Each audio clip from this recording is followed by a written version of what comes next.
자, 이번 시간부터는 기후에 대해서 공부를 할 건데, 자, 기후의 첫 시간, 첫 번째 주제야. 기온부터 살펴볼 거라고. 자, 일단 교재를 펼쳐놓고 어떤 내용을 다루는지 대략 살펴보면은 기후 요소, 기후 요인 뭐 이런 것들을 살펴볼 거고, 기온에 영향을 주는 기후 요인들이 어떤 것들이 있는가, 뭐에 따라서 기온이 달라지는가 이런 거 볼 거야.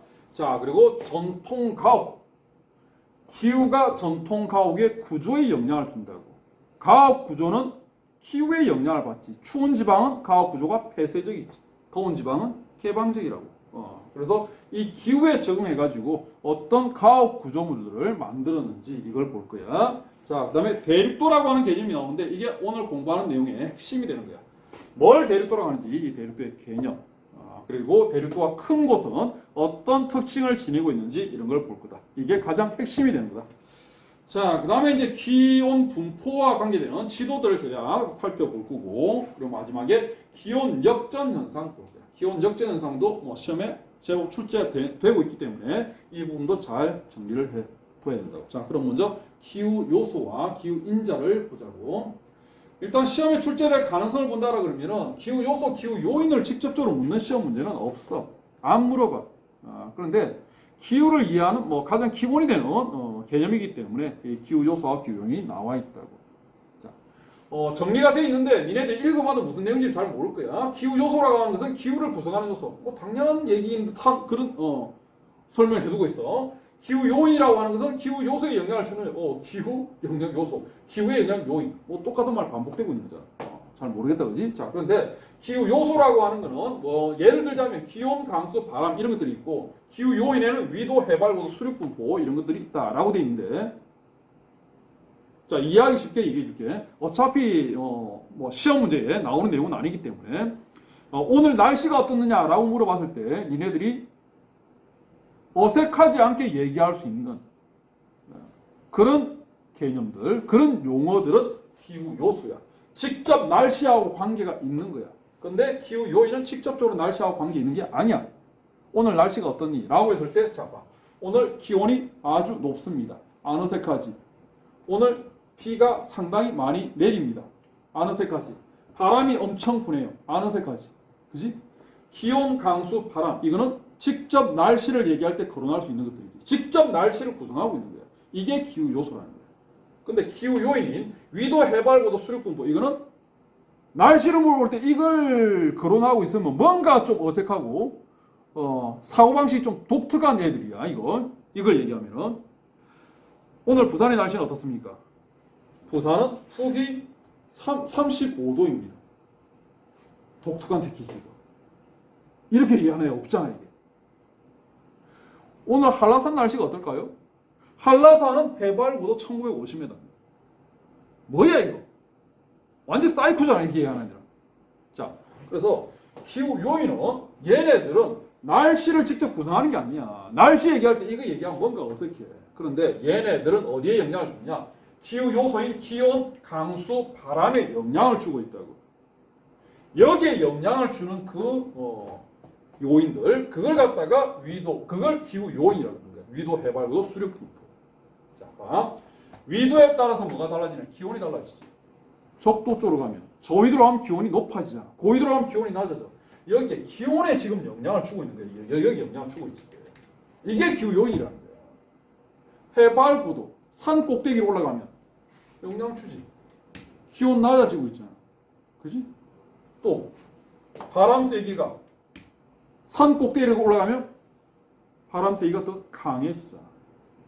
그러니까 기후 요소에 영향을 주는 거야. 수륙 분포. 수륙 분포는 뭘 얘기하느냐면은 바다가 물 가까이 있느냐, 바다 가까이 있느냐, 아니면 바다에서 멀리 떨어진 내륙 깊숙이 위치해 있느냐 이거라고.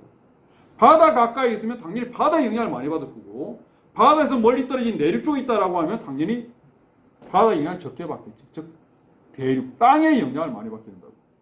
그러면 여름에는 바닷가도 기온 올라가, 내륙도 기온 올라가. 어디가 기온이 더 많이 올라갈까? 물보다는 땅이 기온이 더 많이 올라가지. 내륙이 기온이 더 많이 올라가. 겨울이 되면은 바닷가도 기온이 떨어지고 내륙도 기온이 떨어져. 어디가 더 기온이 많이 떨어져? 내륙이. 땅의 영향을 많이 받고 있는 내륙의 기온이 더 많이 떨어지지. 그럼 뭐에 영향을 주느냐? 기온에 영향을 주잖아. 기온에.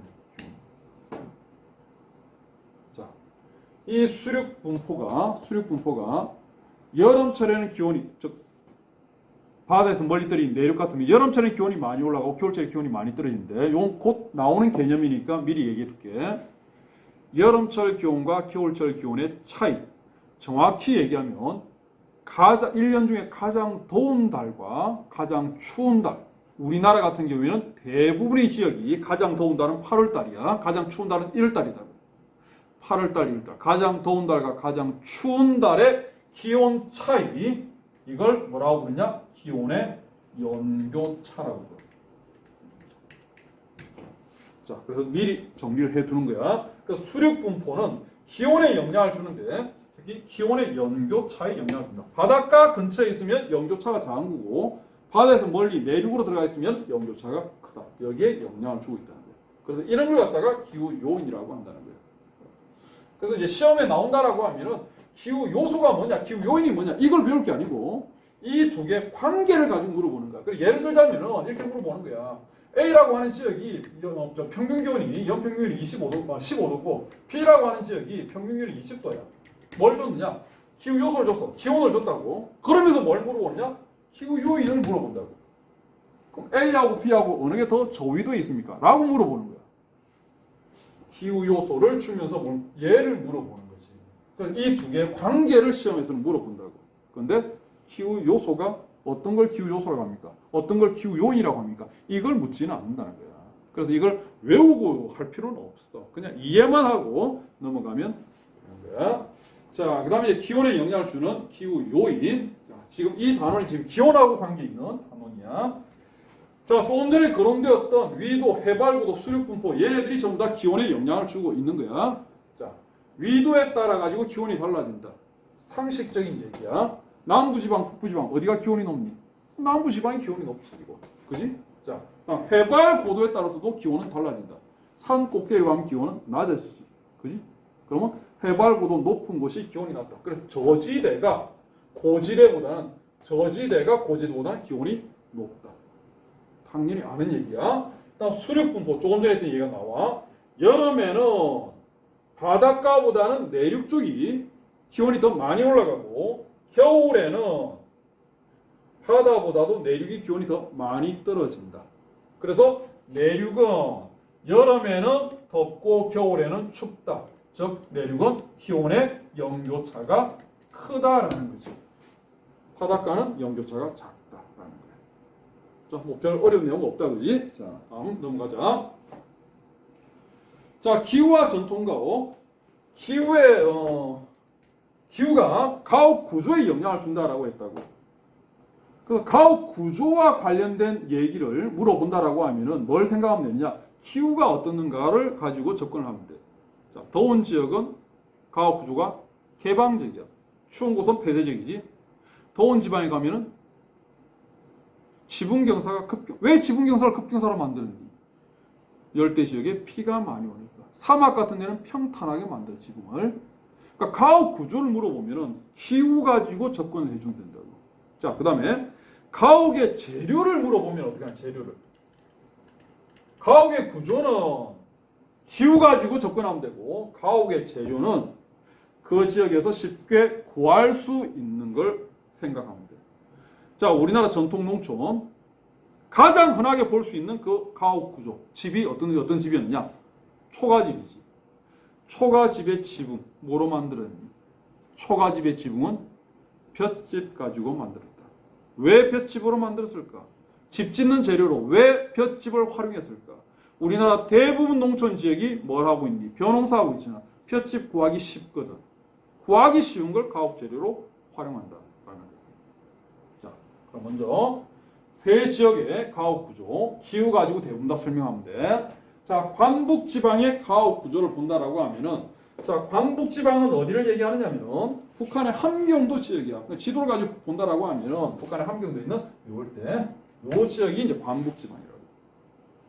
자, 추운 곳이니 더운 곳이니? 북쪽에 있지? 추운 곳이. 우리나라에서 제일 추운 동네가 이 동네잖아.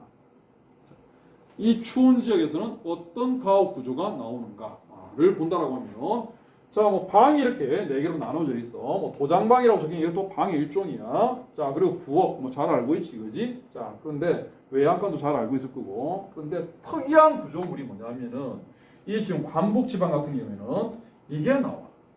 정주간이라고 하는 이 구조물이 나와. 이게 관북지방의 가장 큰 특징이에요.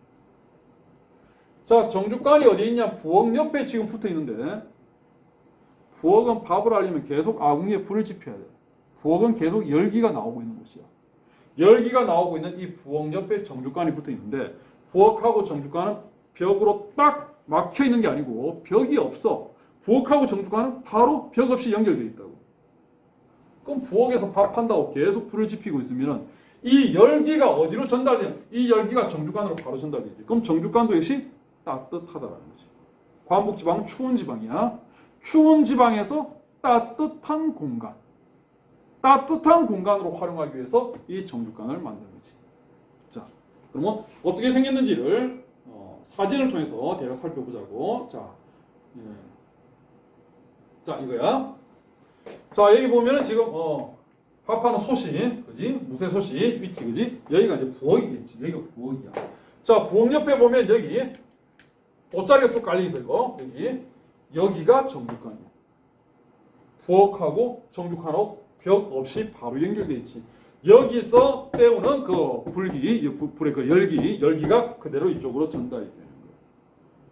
지금 니네들이 살고 있는 이 대부분 아파트에 살고 있잖아, 그지? 아파트에 있는 그 구조물하고 연결을 시킨다라고 하면은 이 정주간이라고 하는 이 구조물은 뭐라고 생각하면 되느냐? 거실이라고 생각하면 돼. 거실은 거실인데 어떤 거실이냐? 따뜻한 거실이다라고 생각하면 된다.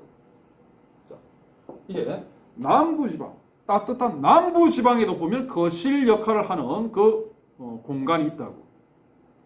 근데 남부지방은 기온이 높은 곳이 더운 곳이요. 그러면 따뜻한 공간이 필요한 것이 아니고 시원한 공간이 필요하잖아. 그 시원한 공간으로서 만들어 놓은 거실 개념을 하나. 그 공간이 뭐니? 그 공간이 니네들 많이 들어봤을 텐데 이거지. 대청마루지. 대청마루 같은 경우에는 마당하고 시골에 할머니 집 가보면 대청마루 보면 마당하고 대청마루하고 벽이 없지. 바람이 그대로 대청마루로 들어올 수 있도록 통풍이 잘 되도록 만들어놓은 그 구조물이지. 역시 거실 개념을 하고 있는데 이 대청마루는 따뜻한 남쪽 지역에서 만들어놓은 시원하라고 만들어놓은 그 거실. 이게 대청마루고 정주간이라고 하는 이거는 추운 관북지방에서 따뜻한 거실로서 만들어 놓은 것이 이게 정주간이다. 자, 어쨌든 정주간이라고 하는 이 구조물은 추운 지방, 관북지방에서 나오는 가옥 구조. 자, 그다음 울릉도. 자, 울릉도도 가옥 구조 보면 부엌하고 방하고 다 대부분 외양간으로 다 아는 얘기들이야. 자, 그런데 뭐가 있냐? 이게 있어. 우대기라고 하는 구조물이 나와. 자, 이 우대기라고 하는 이 구조물이 울릉도에서만 볼 수 있는 가옥 구조물이에요. 울릉도는 어떤 기후 특징을 지니고 있냐? 울릉도는 우리나라에서 눈이 제일 많이 내리는 곳이야. 눈이 많이 내리면 니네 키 2배 정도 눈이 내려. 3m 정도까지 쌓인다. 3m까지. 자, 그러면 집의 높이가 높아도 3m를 안 넘어갔잖아, 이게. 집이 있는데 눈이 3m가 쌓였다라고 하면은 집을 다 덮어버려, 이거. 다 덮어버려. 그럼 문 열고 나오지를 못해. 그래, 해가 뜨면 눈이 녹겠지, 그지? 눈이 녹으면 눈 녹은 물들이 방으로 막 기어 들어와. 막 스물스물 쏘게 들어온다고, 이게. 그래서 이 눈이 안으로, 집 안으로 못 들어오도록 하기 위해서 지붕 끝에다가 눈이 못 들어오도록 이렇게 벽을 설치했다고. 이 벽을 뭐라고 하느냐? 우대기라고 하는 거예요. 그래서 눈을 막기 위한 벽이지. 그래서 이걸 갖다가 뭐라고 표현하면 되느냐? 이렇게 표현하면 돼. 방설벽에 해당합니다. 이 방설벽을 울릉도 사람들은 우대기라고 부르는 거야. 자, 그럼 이 우대기라고 하는 이 구조물은 어떻게 생겼는지 역시 사진을 보면서 살펴보자고. 자, 이거야. 자, 처마 끝에 보면 쌀이나무 같은 걸로 쭉 이렇게 배도 찍으지. 예, 이게 방설벽인 우대기고 이거는 이제 우대기 안에 있는 모습이야. 이게 우대기고 이게 우대기고 그다음에 이게 실제 이제 집 구조물이지. 이 집 실제 집 이 본체 벽하고 이 우대기 사이에 이 공간이 있지. 그 눈이 많이 오더라도 안으로 눈이 안 들어오는 거고 또 한 일주일 동안 밖에 못 나간다 그러면 여기서 이제 왔다 갔다 하면서 가벼운 운동도 할 수 있고 그리고 또 뭐 여기서 뭐 가벼운 일거리 같은 이런 작업들 이런 것들로 할 수 있도록 해놓은 그 공간이 생기는 거지. 자, 우대기 이거는 울릉도에서만 볼 수 있는 그 구조물이다. 자, 그다음에 제주도를 본다라고 하면은 제주도는 한가운데 지금 뭐가 있냐? 고팡이라고 하는 구조물이 있고 그다음 고들방은 뭐 방 일종이야. 그다음 상방이라는 구조물이 나오는데 상방은 대청마루야.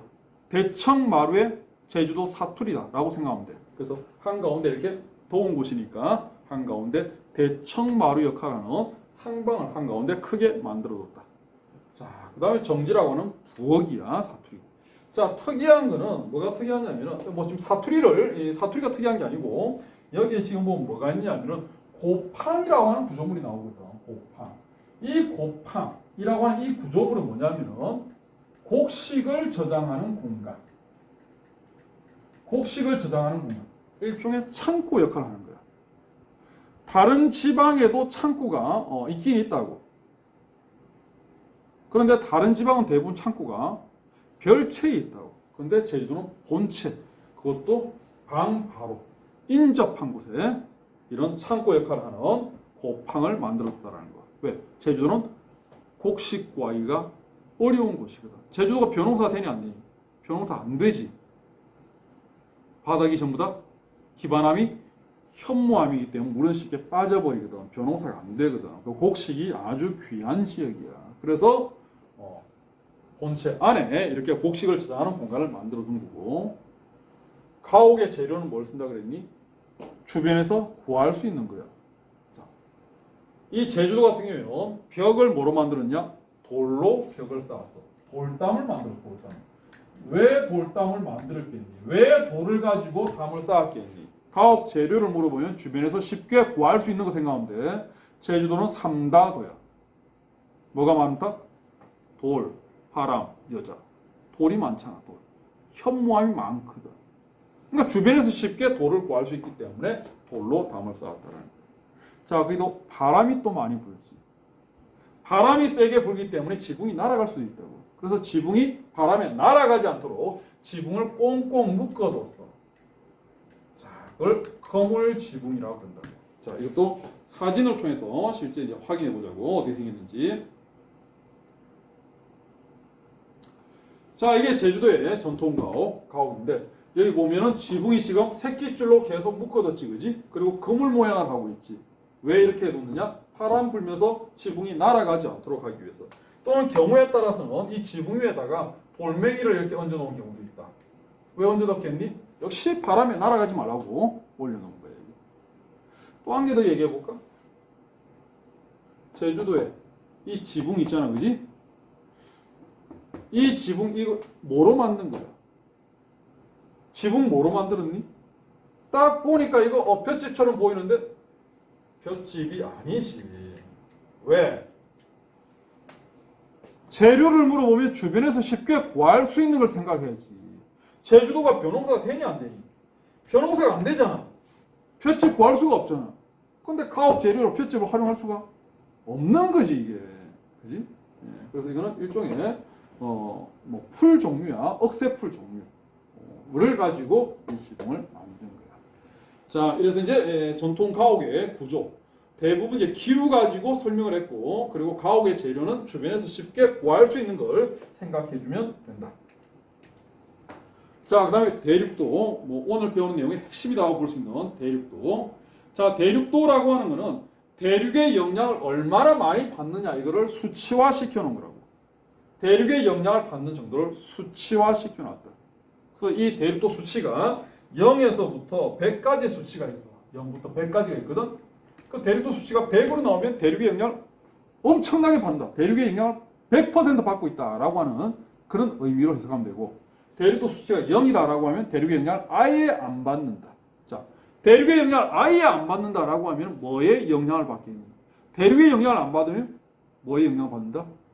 바다의 영향을 받겠지. 그래서 대륙도 수치가 낮으면 바다의 영향을 많이 받는구나. 대륙도 수치가 높으면 대륙의 영향을 많이 받는구나. 라고 해석하면 되는 거예요. 자, 대륙의 영향을 많이 받는 기후를 무슨 기후라고 부르냐? 대륙의 영향을 많이 받는 기후를 이렇게 불렀지. 대륙성 기후라고 했지. 그럼 대륙도 수치가 높으면 대륙의 영향을 많이 받으니까 대륙성 기후가 탁월하다라고 해석하면 되는 거지. 자, 또한 대륙의 영향을 많이 받으면 대륙은 바다보다도 여름철 기온이 많이 올라가. 겨울철의 기온이 많이 떨어져. 여름하고 겨울하고의 기온차. 가장 더운 달과 가장 추운 달의 기온차를 뭐라고 했냐? 연교차라고 했지. 기온의 연교차라고 했지. 대륙도 수치가 높으면 대륙의 영향을 많이 받는다. 대륙성 기후가 탁월하다. 그러면 연교차가 크다라고 해석하면 되겠지. 그래서 이 대륙도 수치가 클수록 연교차는 크게 나오는 거야. 그래서 연교차하고 대륙도 수치하고는 대체로 비례 관계에 있다라는 거야. 그럼 우리나라 지역별로 연교차를 비교해 보면은 어디가 연교차가 클까? 라는 것은 어디가 대륙의 영향을 더 많이 받을까? 라는 것과 똑같이 생각을 하면 되는 거예요.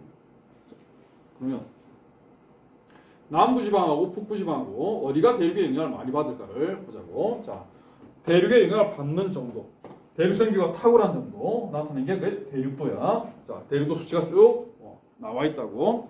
자, 대륙도 수치를 보지 않더라도 생각을 해봐. 남부지방하고 북부지방하고 어디가 대륙의 영향을 많이 받을까? 남부지방하고 북부지방하고 어디가 대륙의 영향을 많이 받을까? 남부지방은 바다하고 접해 있어. 북부지방은 유라시아 대륙에 붙어 있어. 어디가 대륙의 영향을 많이 받겠니? 북쪽이 대륙의 영향을 많이 받겠지. 즉 북쪽이 남쪽보다 대륙도 수치가 높아. 자, 봐. 남쪽은 제주도하고 남해안은 대륙도 수치가 45, 50 정도 나오고 있어. 근데 북부지방, 자 여기는 80, 85, 90 이렇게 나오지. 북부지방이 대륙의 영향을 많이 받는다. 대륙도 수치가 높다. 대륙도 수치가 높으면은 연교차가 커지지. 자, 여기 연교차 자료가 나와 있어. 자, 남부지방은 제주도 연교차 20도, 22도 이렇게 나와. 근데 북부지방은 36도, 34도 이렇게 나오지. 역시 북부지방으로 가니까 연교차가 커진다. 그러니까 대륙도 결과하고 연교차 결과는 같은 결과가 나옵니다. 자, 그 다음에 내륙하고 해안하고를 비교해보자. 자, 여기는 내륙하고, 여기 한 홍천이라는 지방이 있거든. 홍천하고 바닷가에 있는 강릉하고 비교해보자. 어디가 대륙의 영향을 많이 받을까? 당연히 바다에서 멀리 떨어져 있는 홍천이 대륙의 영향을 많이 받겠지. 그리고 대륙도 수치를 봤더니 홍천은 60 대륙도 수치 60에 걸려있지. 강릉은 얼마에 걸려있니? 50에 걸려있잖아. 그러니까 내륙이 대륙도 수치가 높다. 그럼 연교차를 보더라도 마찬가지 결과가 나와 있다는 거예요. 자, 강릉하고 홍천하고 비교해봐. 강릉은 연교차가 얼마인가? 24도하고 26도하고 사이에 있어. 그럼 한 25도 정도쯤 되겠지, 그지? 25. 자, 그런데 홍천은 지금 28도하고 30도 사이에 있어. 그럼 이게 얼마? 연교차 29. 마찬가지. 대륙도 결과하고 똑같은 결과가 연교차에도 나오고 있다.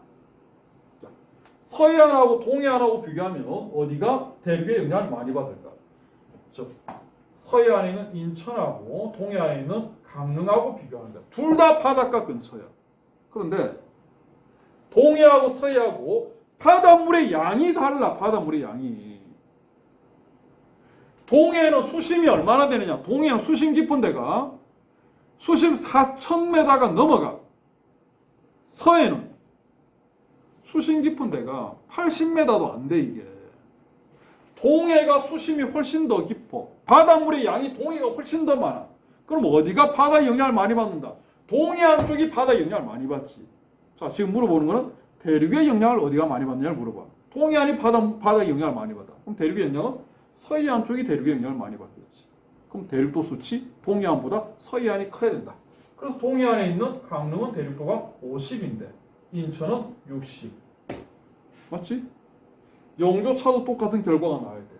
자, 강릉하고 인천하고를 비교하면은 강릉은 24하고 26이니까 25도 정도의 영조차가 나오고 있고 인천은 몇 도에 걸리냐? 28도에 걸려있어. 28도에.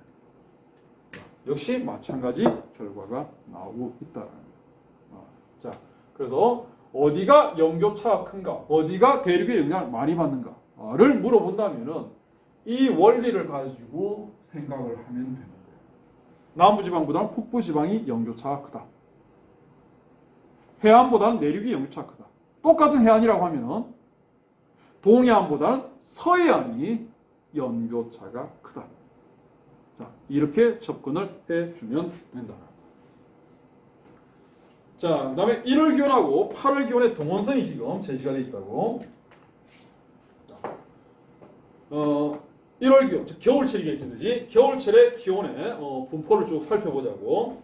자, 남쪽 지역하고 북쪽 지역하고 물론 당연히 남쪽 지역이 여름이든 겨울이든 남쪽이 기온이 높겠지, 그지? 자, 남북 간의 기온 차이 그리고 동서 간의 기온 차이를 볼 거야. 자, 남북 간에는 몇 도 차이가 나는가? 자, 남쪽 제일 기온 높은데 영상 6도 1월달 제주도. 제일 추운데 북쪽 제일 추운데 마이너스 18도. 그러면 남북 간의 기온은 몇 도 차이가 나고 있니? 몇 도 차이가? 18도에서 6도. 마이너스 18도하고 6도면 몇 도니? 24도? 갑자기 산수가 나오니까 또 헷갈린다, 그지? 24도야? 맞나? 28도 아닌가? 몇 도야?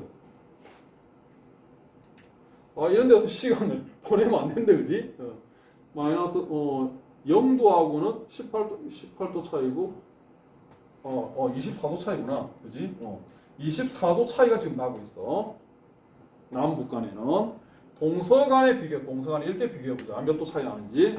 자, 기온이 제일 높은 데는 0도고, 기온이 제일 낮은 데는 마이너스 8도. 그럼 몇 도 차이 나냐? 8도. 동서 간에는 8도 정도 차이가 나는데, 남북 간에는 20도 이상 차이가 나고 있다. 자, 8월달 여름철에 보자. 남쪽의 기온 제일 높은 데는 26.5도 제주도. 자, 북쪽의 기온 제일 낮은 데는 16도. 그러면 몇 도 차이가 나는가? 10도 정도. 9.5도. 10도 정도 차이가 난다. 동서간에 몇 도 차이 나는데? 동서간에 25도, 20도, 24도. 제일 높은 데가 25도. 제일 낮은 데 20도. 몇 도 차이? 5도 차이. 동서는 5도인데 남북은 10도 정도 차이 난다. 그러면 겨울이든 여름이든 남북 간의 기온차가 더 크다라는 거. 동서 간의 기온차보다는 남북 간의 기온차가 더 크게 나고 있다. 자, 그다음에 겨울철에는 1월 달에는 기온이 제일 높은 데가 6도고 기온 제일 낮은 데가 마이너스 18도. 몇 도 차이? 자, 24도의 차이가 나고 있어요. 여름처럼 기온 제일 높은 데가 26.5도, 기온 제일 낮은 데가 16도. 몇 도 차이? 9.5도. 10도 정도 차이가 나지. 1월달에 겨울철에는 24도의 차이가 나는데 지역 간에 여름철에는 10도 정도 차이밖에 안 나. 어느 계절이 기온의 지역차가 더 크다? 겨울철이 기온의 지역차가 더 크다. 자, 그럼 이걸 가지고 또 뭘 생각해 볼 수 있냐면은 아까 가장 더운 달과 가장 추운 달, 즉 8월달하고 1월달하고 기온 차이를 연교차라 그랬어. 연교차. 연교차는 8월달 기온하고 1월달 기온하고의 차이가 연교차야. 연교차가 크게 벌어지려면 8월달 기온은 높아야 되고 1월달 기온은 낮아야 돼. 즉 여름은 아주 덥고 겨울은 아주 춥고 그럼 연교차가 크게 벌어지는 거야.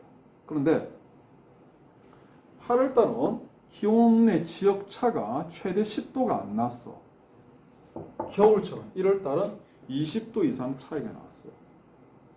그럼 연교차의 영향을 많이 주는 계절은 여름이 되니 겨울이 되니. 자, 8월달은 기온의 지역차가 크지 않아. 1월달은 기온의 지역차가 커. 좀 과장되게 표현하면 8월달은 기온의 지역차가 작아. 모든 지역의 기온이 같다는 얘기야. 과장되게 얘기하면 서울하고 제주하고 기온이 같다는 얘기야. 8월달은. 1월달은 서울하고 제주하고 기온차가 많이 벌어지고 있어. 그러면 연교차의 영향을 많이 주는 계절은 어느 계절이 되는 거예요, 이게? 8월달은 전부 다 기온이 같다니까? 그럼 1월달, 겨울철 기온이 연교차의 영향을 많이 주지. 그럼 겨울철 기온이 어떻게 되니? 연교차 흘리면 겨울철 기온이 낮아야 되지. 겨울철 기온이 추운 곳일수록 대체로 연교차는 크게 보입니다. 자, 봐. 1월달 기온이 낮으면 연교차가 크다.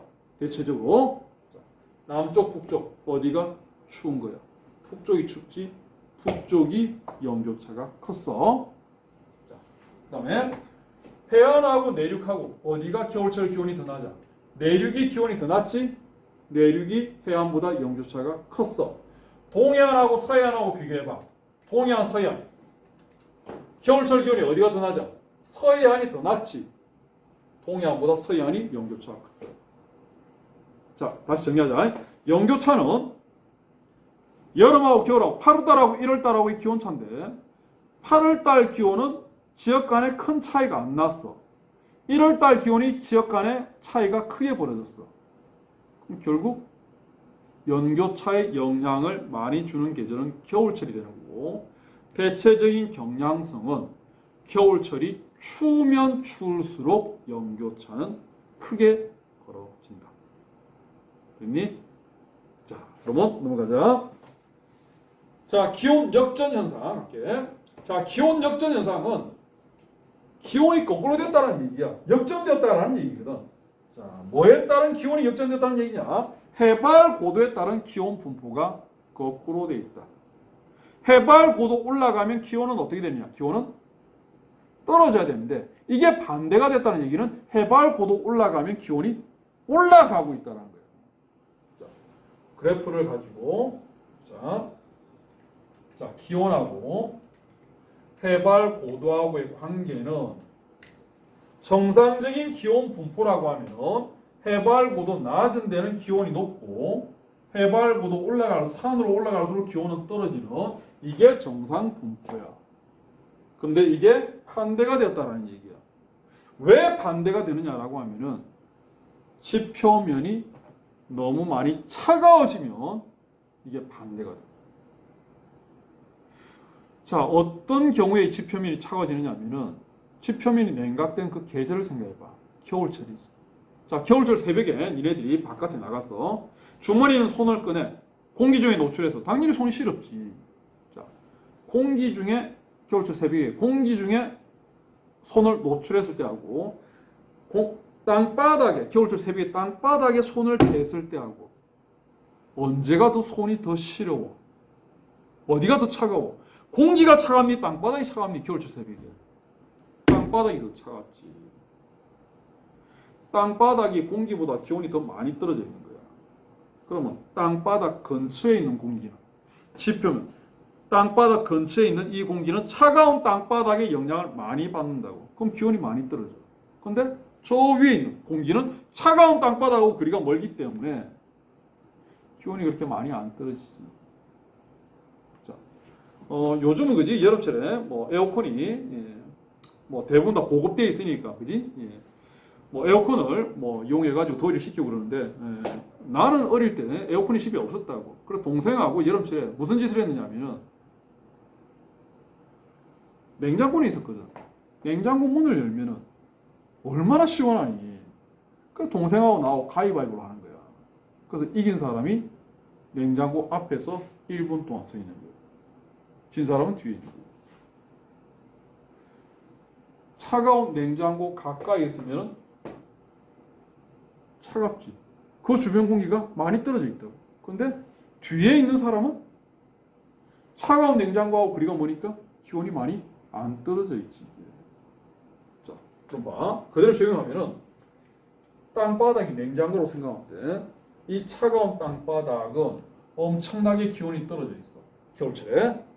그러면 차가운 땅바닥 주변에 있는 공기는 차가운 땅바닥의 영향으로 기온이 상당히 많이 떨어져.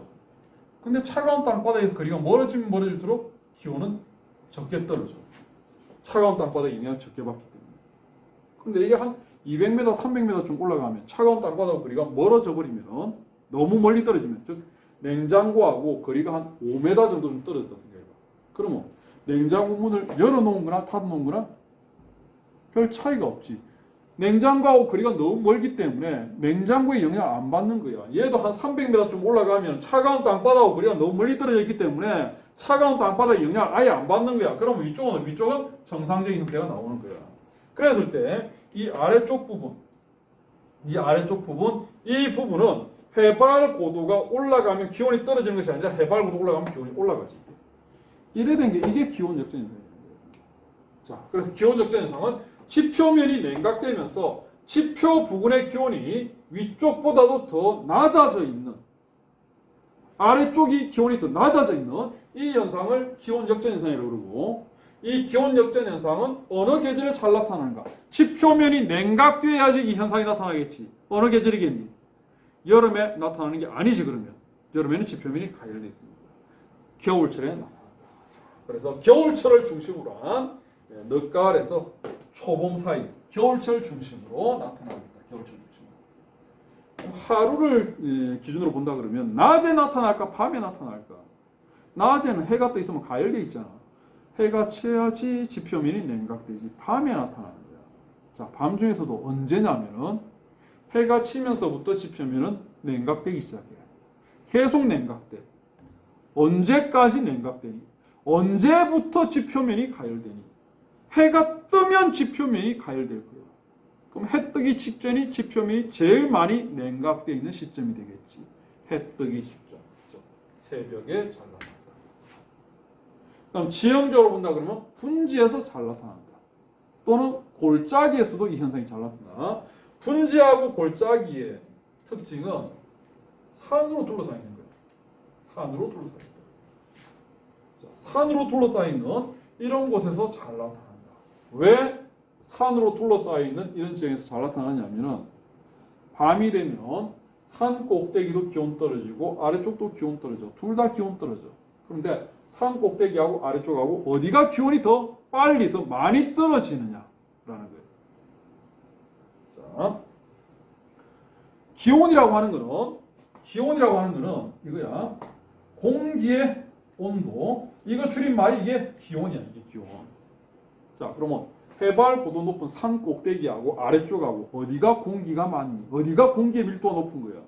산 꼭대기로 올라가면은 공기가 많아지는 거니 적어지는 거니? 산 꼭대기로 올라가면 호흡하기 곤란해지잖아. 공기가 부족하잖아. 아래쪽이 공기가 많거든 이게. 그래서 이 산 꼭대기는 공기가 별로 없어. 예를 들어 뭐 10개 있다 쳐. 아래쪽은 공기가 많아. 한 100개 정도 있는 거야. 그럼 해가 뜨면은 산 꼭대기도 기온 올라가고 아래쪽도 기온 올라가는데 산 꼭대기는 공기 10개 있어. 여기는 100개야. 어느 게 기온이 더 빨리 올라가니? 10개 올라가는 거 100개 하면 어느 게 더 빨리 데워져?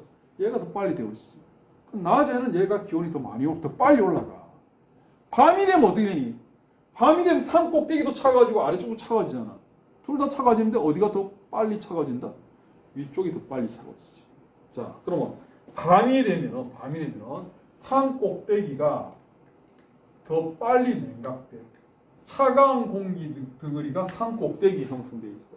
산 아래쪽은 물론 기온은 떨어지지만 산 꼭대기보다는 그래도 상대적으로는 따뜻한 공기가 있는 거예요. 산 꼭대기는 차가운 공기, 찬 공기의 성질. 찬 공기는 어떻게? 찬 공기는 밑으로 내려갑니다. 자, 이렇게 밑으로 내려오다가 분지 바닥에 지보다 더 따뜻한 공기가 있어. 그럼 찬 공기는 따뜻한 공기 위로 가니 밑으로 가니? 밑으로 내려가지. 찬 공기는 따뜻한 공기 밑으로 내려가서 여기에 찬 공기가 깔려. 그럼 따뜻한 공기는 찬 공기가 밑으로 내려오는 바람에 위로 올라가 버리지. 그러면 해발 고도 낮은 데는 차가운 공기, 높은 곳은 따뜻한 공기를 되지. 이래 되기 때문에 골짜기나 분지에서는 기온적 현상이 잘 일어나는 거야. 이게 나중에 바람에서 무슨 얘기를 할 거냐면은 바람이라고 하는 것은 공기의 이동을 바람이라고 그래요. 자, 밤이 되니까 산 꼭대기에서 공기가 내려오지. 산 꼭대기에서 바람이 부는 거야. 산 꼭대기에서 이렇게 부는 바람을 뭐라고 하느냐면 이걸 산풍이라고 합니다. 그래서 분지나 골짜기 같은 경우에는 야간에 산풍의 영향을 받기 때문에 기온적 현상이 잘 일어나게 된다라는 거예요. 자, 그 다음에 기온 적정 현상이 일어나면 어떤 영향을 받게 되느냐. 안개가 많이 끼고 대기오염, 냉해 피해 입을 수 있다라고 되어 있는데 지표 부근에 농작물을 심어놨어. 근데 기온 적정 현상이 일어나면 지표 부근의 기온이 많이 떨어져 버리지. 그럼 농작물은 얼어 죽는다. 냉해 피해를 입게 된다. 자, 지표 부근의 기온이 떨어지면 지표 부근에 있는 이 수증기들이 쉽게 응결되면서 물방울을 형성하게 돼. 수증기가 응결된 게 그게 뭐냐? 그게 구름이야. 그러면 지표 부근에 구름이 깔리겠지.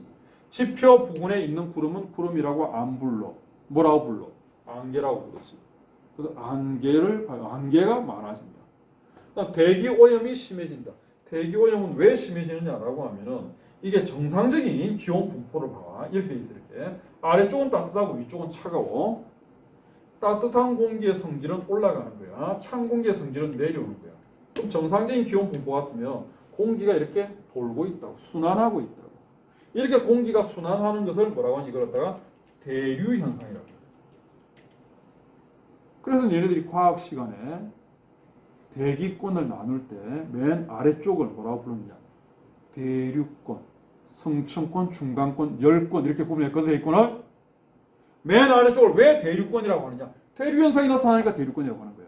어쨌든 공기가 돌고 공기가 순환하고 있다고. 그러면 지표 부근에 여기 있는 공장에서 오염물질, 연기를 뿜어냈어. 그러면 얘가 어떻게 되느냐? 지표 부근 여기는 상승기류가 형성되기 때문에 이 오염물질은 하늘로 올라가 버려. 그리고 위쪽에 있는 차갑고 깨끗한 공기가 밑으로 내려와줘. 그러니까 오염물질을 배출한다 하더라도 이 오염물질이 쉽게 흩날려 버린다. 근데 기온 역전 현상이 일어나 있으면 어떻게 되냐? 기온 역전 현상이 일어나 있으면 차가운 공기가 아래쪽에 있어.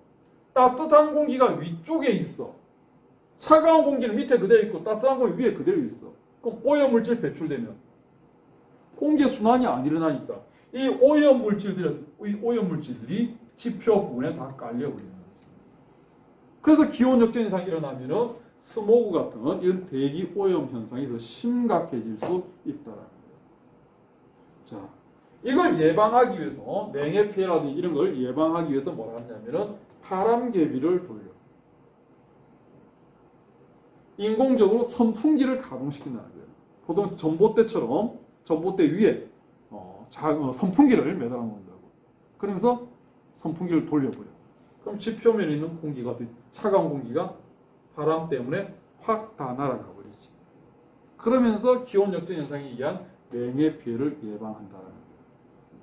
그래서 제주도라든지 또는 보성이라든지 이런 차밭 또는 뭐 농경지에 가보면은 특히 산으로 둘러싸여 있는 그런 골짜기라든지 분지에 있는 이런 농경지에 가보면은 전봇대 위에 선풍기를 막 돌리고 있는 그런 모습들을 볼 수 있다고. 그게 왜 선풍기를 가동하느냐? 기온 역전에 의한 냉해 피해를 막기 위해서 선풍기를 가동하고 있습니다. 자, 이렇게 해서 이제 기온에 대해서 내용을 쭉 살펴봤고 좀 정리할 내용들은 대부분 다 이해를 하고 넘겨야 되는 거고 좀 정리해둘 부분은 대륙도 부분 좀 정리해줘야 되고 그리고 기온 역전 같은 경우에도 한 번씩 물어보기 때문에 이 부분도 뭐 정리를 잘 해두길 바래. 자, 수고 많았고 다음 시간에는 강수를 가지고 또 수업을 하도록 하겠습니다. 자, 수고했습니다.